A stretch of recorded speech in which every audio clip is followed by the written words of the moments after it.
obviously, like, neither of you went down, like we were saying, the traditional career path that people think, you know, stereotypically, if you want a job in tech, you need to do IT or maths or computer science in school or uni. Is that, Niamh, we'll start with you. Is that what you thought or believed before, you know, you actually got your role in Affleck? Did you ever think, oh, well, I couldn't get a role in tech because of this? If so, like, what changed your mind to get you where you are now? Good question. Because I don't know how I ended up. No, I'm only joking. I actually did my degree in music and went to university, came out, and I realised, like, during uni that I probably had to be a teacher if I did a degree in music. So most people come out of music and do like a PGCE and things like that. Most of my friends did, actually. I think like 6 out of 8 of us from our music group are all teachers now. Mm-hmm. So I kind of knew that I didn't want to be a teacher. So I took a year out and just had a look around and seen, you know, what kind of things were out there, and actually spotted an ad in the Belfast Telegraph, and it was for the master's conversion course, which was like a year intensive course in technology at the University of Ulster, Cochrane. Mm-hmm. So I just thought, why not? I'll just go do it. Nothing to lose. You know, it was actually funded as well, so I got the master's paid for, which was great. So literally just threw in at the deep end, did a year master's course, and then within like 5 months into the master's, I got a job in City. So there was, I think, 12 of us all together from my course got into City at that time, and it was a big shock. Big shock to the system. I'd say, you know, I didn't anticipate that I would get a job so quick, because I think people that come from the arts background, you know, they kind of struggled to get like permanent work. So it was definitely a shock to my system to get a permanent job before even, you know, finishing the masters. But it was really nice. So it was purely by fluke, if I'm honest. It was purely the ad in the Belfast Telegraph that got me in, and I haven't looked back since. You know, actually since I joined City. So City was the first place that I worked. It was my first job, and I was a developer there as well. You know, I think, like, looking back on it, there's so many links between music and IT that I didn't know about whenever I actually was doing the masters. So it's all pattern based, and that's something that's very similar to IT. And I remember speaking to one of the senior leaders and saying, you know, oh, I came from a music background, you know, forgive me if I mess things up, sort of thing. But he actually says to me, he was like, you need to read this article on the links between music and IT. And since then, I suppose I've heard it quite a lot. So maybe it's not by chance that I ended up here. Maybe, you know, it was something that was meant for me. So it's all working out so far. Yeah, I was thinking, like, because it's quite difficult, like, to read like sheet music, so like to read a sheet of music, and then it's difficult to read coding as well. So it is interesting, those links that you wouldn't expect. But like, I like even the fact that you said, you know, you saw the ad in the Belfast Telegraph and you were like, I've got nothing to lose. Like, I think that's a pretty good approach to have. Like, do you know what I mean? And then you did get a job within. I think people think as well, oh, you go to uni, you do 3 years and then you wait and then you come out and get a job. But and then, like, I come from an arts background too, and then you're sort of waiting. But then if it's in tech, it's actually the opposite. You're like, oh God, I've actually got this so quickly. I know, completely. And it was so overwhelming. I think at the start, it took me a year and a half, I would say, whenever I first started my career in tech, to actually go, do you know what? Like, I might know what I'm doing here. You know, it took me that long. And I remember people laughing at me that I worked with, saying, like, are you seriously only realizing now, like, that this was, you know, kind of the path for you? And, you know, it's not what I imagined myself doing 10 years ago. So, you know, but it's obviously meant to be now. Yeah, no, definitely. Nadia, do you find, I know, like, you have a background in social policy and politics, so is it a sort of similar story for you, or how did you come to be here now? So no, so I've had, so I did my degree in social policy and politics, and I then went into housing, and I was in community development, so working on sort of regeneration projects. I was working on setting up kind of like furniture reuse projects to help people back into work. I've been a head of leasehold, so I've managed a big portfolio of shared ownership properties and leasehold properties within the social housing environment. I've been head of customer service, so I've had lots of different leadership roles. And my route into IT was I kind of fell into it. So I have no, and I still describe myself as not technical.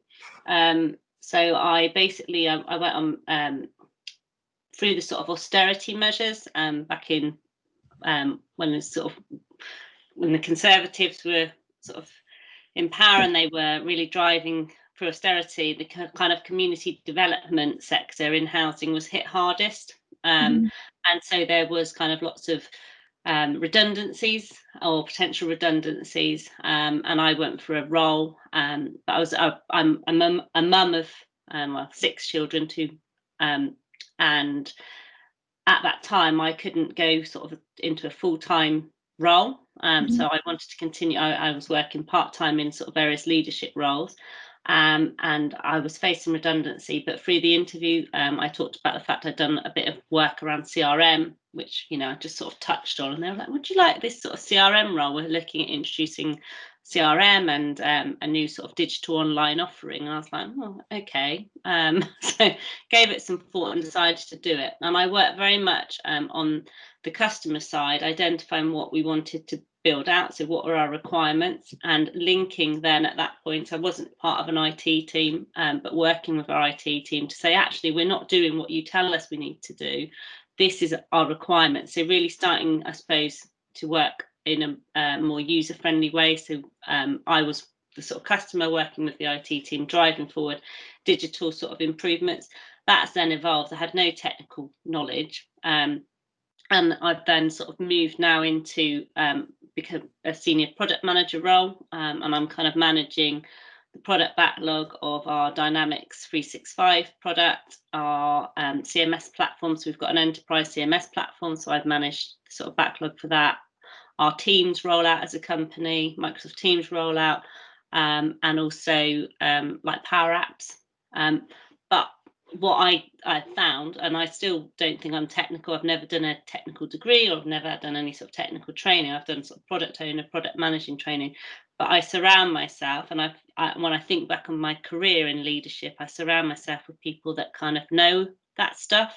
So we've got loads of really competent product managers who can tell me what, if you like, the products can do and how we can kind of get to that. But I work more still on the business side, saying, actually, this is what we need to create. How do we do it? What's the digital solution?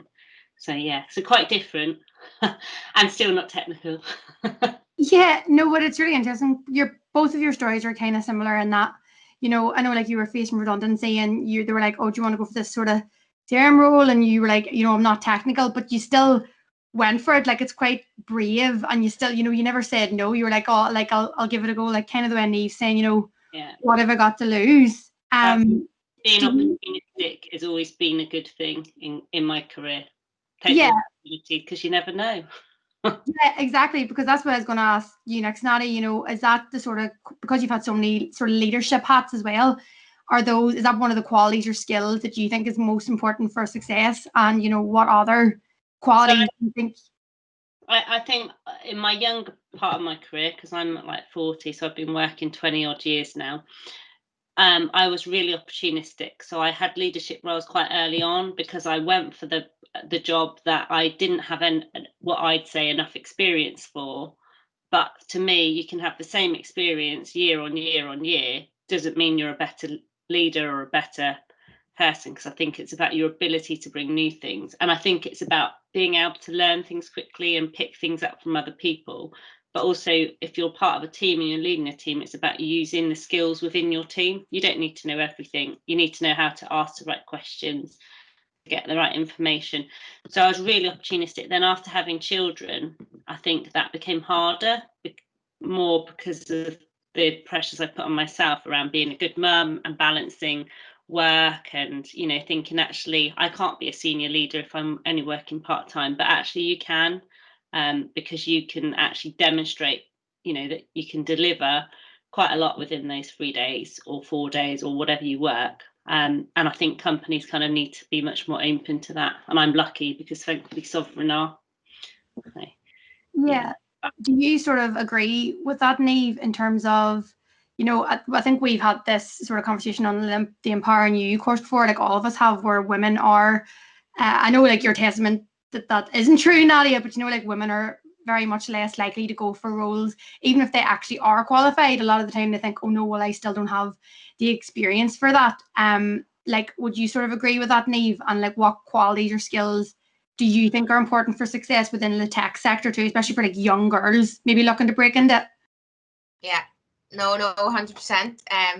It's actually something that I talked about with my sponsor recently for the Empowering You course. I said the current CTO in Aflac NI, Mark McCormick, I actually worked with him as well in City, and that's how I ended up in Aflac NI.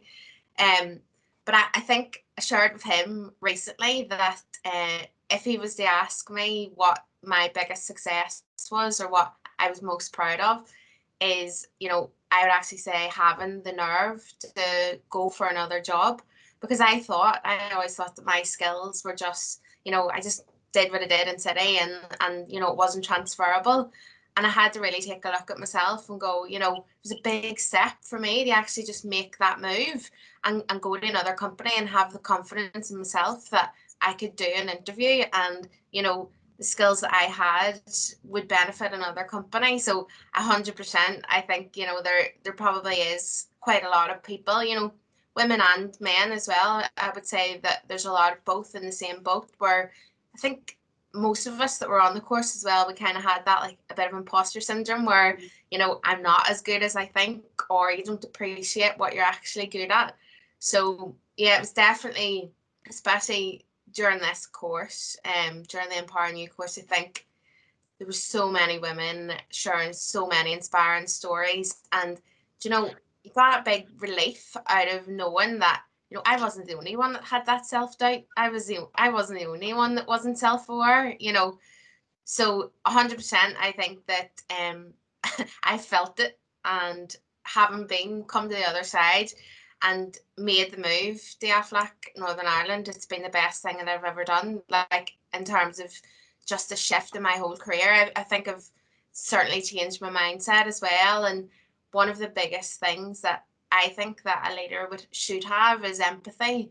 So having that empathetic side and being able to relate to people and listen to people, and just, you know, if they're worried or if they need help, just to kind of be open and transparent. And that's something that comes actually quite natural to me. I think maybe coming from a different background into technology and having that kind of year and a half gap before I actually felt like I deserved to work in technology. Like, that's a story that I tell quite often to the junior developers. You know, don't be thinking that you're just going to fit in, and, you know, don't be thinking that things are going to click, you know, within a matter of months or 1 month or 2 months. I say, you know, it took me a year and a half, and it might take you longer, it might take you less, but, you know, just kind of have the confidence to stick at it and ask for help and be transparent. So I think kind of having that empathetic side and showing your vulnerabilities, you know, sharing your stories and sharing things that you weren't good at, and, you know, your horror stories of breaking your first bit of code in production, and, you know, because everyone always worries about that. So that, and also, like, I was speaking to both Mark and my sponsor and my manager recently, and they were kind of saying to me that one of the most important things is probably to have a vision as a leader. So, you know, that's probably one of the things that has become a lot clearer for me in the last couple of weeks is, you know, you have to know where you want to go. You might not know, you know, how to get there, but you have a team around you that'll help you get there. And as long as they believe in what you believe, then you'll get there, you know, with their help. So I'd say empathy, having a vision, knowing where you want to go, and also being having integrity. I'd say that's massive to me. Always doing the right thing, and, you know, kind of doing the right thing by yourself as well. Because I know a lot of the women that were on the course, they kind of shared stories about not having, you know, the confidence to kind of speak up and kind of follow approach that they really believed in. And, you know, after talking to the likes of Seamus Cushley, he said, you know, you can't change anything if you want to be popular. And that's one of the key quotes that have stuck with me throughout the course of the actual Empowering You leadership training. So yeah, hopefully that answered your question, Niamh. No, went on a ramble. No, it definitely did. That's definitely Seamus's talk, and that like one quote too about, you know, it's okay to not be popular. You know, it doesn't mean you're doing badly or anything. That definitely stuck with me as well, and I wrote that down. Nadia, are there any key learning points, like your biggest learning points from the course that you think you took away that maybe you didn't have before? I think for me, the key thing was it came at a good moment for me, because I think I've sort of put, and I think a lot of women from the course kind of really have that struggle between having children and progressing a career, because there's a lot, you know, a lot to take on. And I think the bit for me was actually my children. You know, I made a choice to put the kids first. They're now at an age where actually I can focus on myself and what I want out of my career. So it came at a good opportunity. And I think sometimes, you know, life is a little bit about timing. And actually it's okay to wait for something, and it's, you know, it's okay not to take that leap now. And I think this just really changed my mindset on that, and also changed my mindset to think, actually, I can do this, I can do the next step, rather than sort of thinking, oh wow, I'm not as good as them. And absolutely need the bit you're picking up around imposter syndrome. I think, you know, in most of my career, whether it's technical or otherwise, I've had that feeling of, oh, I'm not quite good enough, and it's our own beliefs, not anybody else's, because when I think I've asked for feedback, it's always been positive. So I think it is around just go for it. You know, that would be my advice. And, you know, like when you read the job description, you think, oh, I can't do that, I can do that. Have a real think, because actually, you know, most of the things you absolutely can do, and some things you might not be able to do, but you can learn how to do it. So I think it's having the right attitude and mindset is my kind of feel. Yeah, no, 100%. And then say, for example, Nadia, if you were to advertise your role to someone, you know, your age, someone that's just had kids, or someone even that's young or wanting to just break into that sort of sector, you know, what makes your job fun, or how do you make a difference if you were to like really promote it to someone? Oh, well, I think, well, that's a really tricky question. So I think there's something around, you know, actually, if you like making decisions and setting that vision, being a product manager is a great role, because you've got real autonomy. If you like working in a transparent way and you're happy to occasionally be unpopular, then, you know, it is a good role, because you can, as a product manager, you're constantly making decisions, you're setting that vision, you're setting that roadmap for what a product will look like.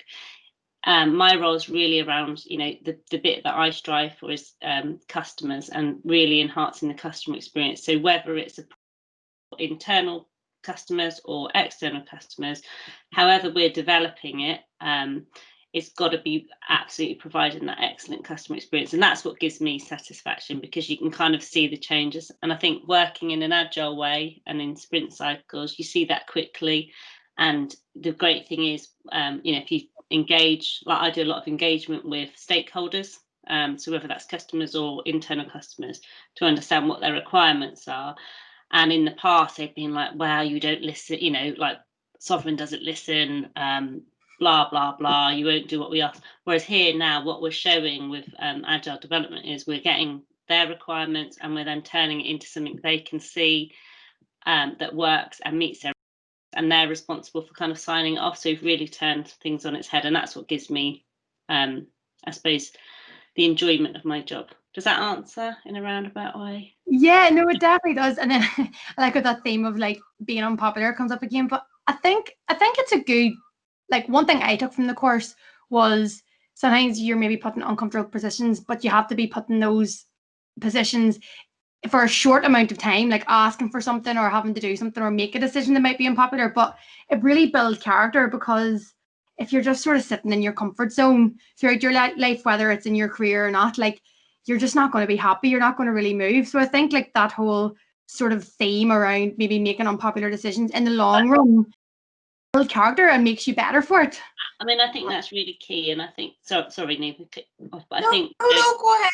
when you make unpopular or what you think is going to be an unpopular decision, the one thing I found, as long as you're transparent about why you're making that decision and your reasons behind it, actually most people will accept it or go along with it. So it's, yeah, and I think as long as you do it in a nice way, you're kind about it, you know, the unpopular is they might not like the choice, but they're kind of still okay with you and they'll go with that choice.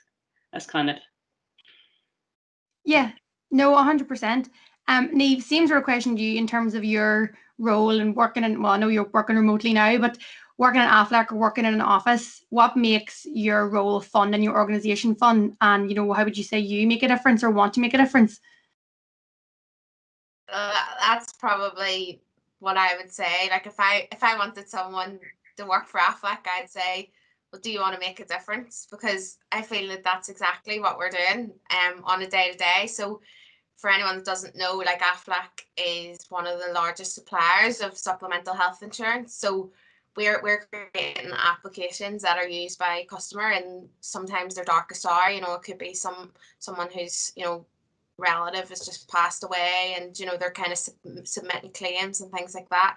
So you really have that customer centric approach within the company, similar to what you said, Nadia, too. You know, I think there's so many things that I enjoy about my role. I think sometimes people have a view of what a developer does. I think there is like a stereotypical view of developers as having like sitting all day with their headset on, listening to music blasting and just kind of zoning out and coding all day. But I think that that's kind of changed. There is opportunity to do that, of course, and if that's what kind of keeps you focused, then that's the way to go. But there is also a very much like, you know, teamwork, a teamwork aspect of development as well. You know, we're kind of the same. Now we use Agile.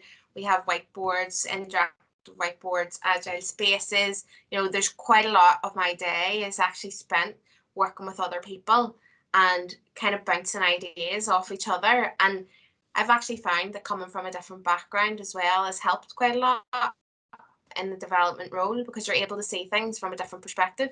You know, you kind of have that different viewpoint than someone who's completely technical. Like, again, Nadia, going back to what you said, you know, I've kind of found that I've not been the best, and maybe not the best coder in the world, but you don't have to be, as long as you have a great network of people around you. You know, you'll get what you need done, and you'll probably get it done really well. So I think just from like what I love about my job is that I probably did have that view of being a developer and sitting all day at a computer screen, and it's completely not that. You know, it's so interactive. There's so many opportunities to get engaged with both people within your company. So I've recently worked with people from different teams that, you know, getting to see a side of work that they've not done before. Say as well, there's a lot of perks for working for Aflac. They are very people focused, so we would have during lockdown, just to kind of keep morale and, you know, morale up and your whole mental health and well-being. We've had yoga people in, we've had personal trainers, we've had many's a walk up Black's Mountain, the Cave Hill. We're very much focused on getting out and about as well, and kind of building that team culture. And I think, you know, Aflac's pretty new to Northern Ireland, so we just celebrated our year anniversary, actually. I think, Niamh, you done a write-up. Yeah. Yeah, so we just celebrated a year. But one of the things that I would say is that I've never been afraid to voice an idea. You know, kind of feel like we're at a position, but really lucky, where, you know, if there is something that I think could make a difference to our company, you're not afraid to say it. And also the senior leadership team, they're so proactive in actually taking our feedback on board and taking our suggestions and making them happen. So we're very lucky to be at such an early stage and to be a new company and kind of learning and growing. And, you know, we're able to make an impact, and that's just fantastic. I love to see it. So. Yeah, no, 100%. And then Nadia, I'll just go to you. This is sort of one of my final questions. Sort of relates to what I just asked you there now, like what you guys like about your roles and like tech sector. What would your employers, do you think, would be looking for in new recruits, or even like even brand new or senior leaders? What do you think are the sort of skills and qualities that you would be looking for someone to join your team? So if I was recruiting, I often think actually it's about behaviours. So I think it's about having the right attitude. So having that kind of, actually, I can do this, a can-do attitude. I think absolutely being able to create good, solid relationships. So you can collaborate, because that's, we're all about collaboration, because I think that's how you get the better sort of product or better outcome when you're working as a team. So, and I think the rest of the stuff you can learn. So like, you can learn to be a great coder, you can learn to be a product owner, you can learn about dynamics, you can, all the things that I didn't know about, I can learn about them. But actually it's about having that willingness, I think, to person. So you've got to have the willingness to learn, you've got to have the willingness to get the job done. And yeah, that's all sort of behavioural traits. You can't teach somebody that stuff. You can help them maybe through coaching and things like that, but if somebody hasn't got it, it's really hard. Yeah, it's hard in coding. Yeah, but I think coding, like you can go and do a degree in that, and if you had the right person, I think companies, what they should be saying is, actually, you've absolutely got all the right attributes, we're going to put you through a qualification in coding or on whatever it might be. Yeah, definitely. And then that's actually, sorry, Niamh. No, literally, I was going to ask you anyway, Niamh, go on ahead. Same sort of question to you. Yeah, like that's 100%. Nadia, I would completely agree on all of that. I think, what companies are looking for now is more the person. What can someone bring to our company? How can their skill set make a difference to our company?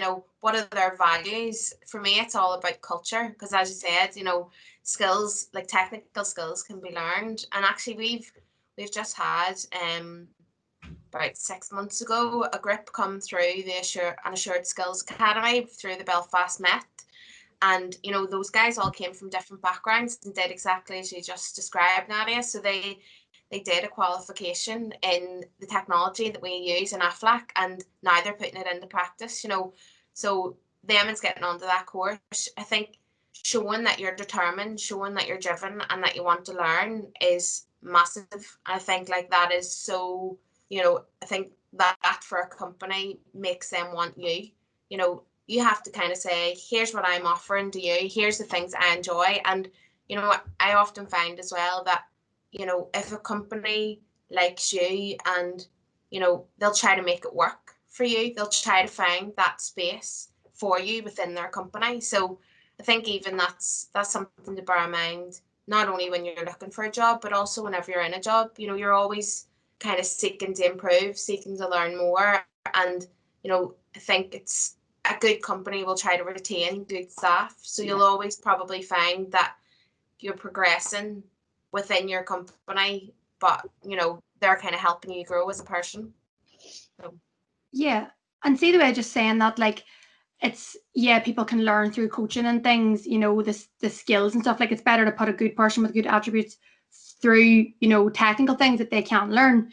In terms of sort of like what we did in the Empowering You course, for people that maybe do feel like they need to be coached on those sort of softer skills, like Nadia, I'll start with you. Like, how would you recommend the Empowering You course? You know what I mean? Like, why would you recommend it to someone? Because I think they're going to start doing another one in the new year. If you were to say to someone, if someone asked you, like, why should I do this course? You did it, I would say for me, the opportunity arose, and because it was an opportunity, I thought I'll jump at it, not knowing really what it was going to cover. But I think what it's done for me is it's absolutely boosted my confidence. It's made me realise that I'm not the only one who kind of has this imposter syndrome, or, doesn't feel they're good enough. And I think it kind of just made me think, actually, do you know what? You are. And just because you've had children and you work part-time doesn't mean you can't do all of these things, because you absolutely can. So it's really turned my attitude around. I think some of the tools, like I even use them. So one of the models we learned was around the bath model, and I even use that with the kids now. I can kind of which is great. I was saying this to in my coaching session. It gave me a kick up the bum. So I knew I wanted to do something, but I didn't know what. And actually, I got a mentor, which I've never had before in the last 20 years. I've now got a LinkedIn profile, which I never had, because actually I realised I need to build my network. So it just got me on the right path again, I think. And it really and the best thing was, it's like kind of meeting a great group of ladies, and Steve, who obviously want to support one another, you know, and there was that real sense of, actually, I can help you, or I want to support you. And so it wasn't being judged. It was a really safe space to kind of air some of that, those worries and fears that I think we all shared. Definitely. And then exact same question to you, Niamh.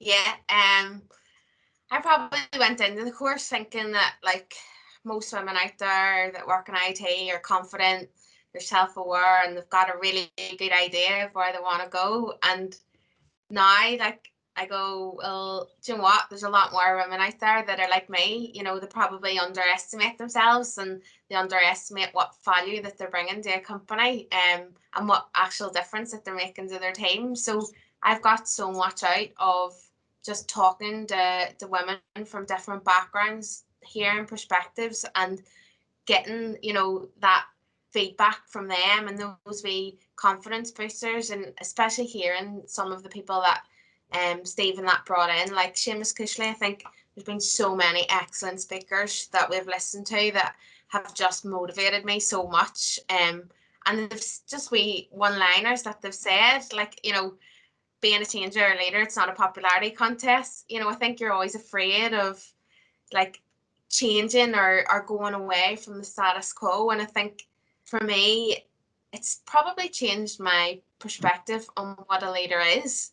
I think I always had a view that a leader was like someone in a leadership position, you know, a leader with a capital L.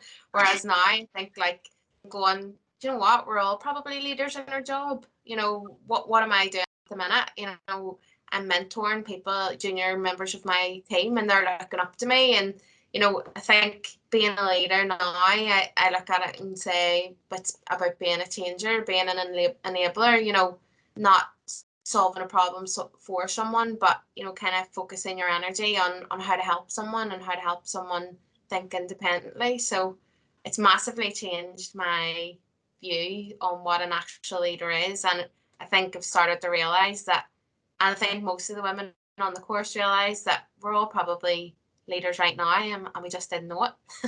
You could be leaders, like, in your individual roles, and then it can, like, also encourage you to, because that's one thing I think I definitely learned. I was like, oh, like, I need a bit more experience, or, you know, I need to be in a different role to do the things I want to do. But, like, you don't, like, it's sort of the power sort of with you, you know what I mean? So yeah, I definitely think that's one of the things I took away. But no, ladies, thanks very much for that.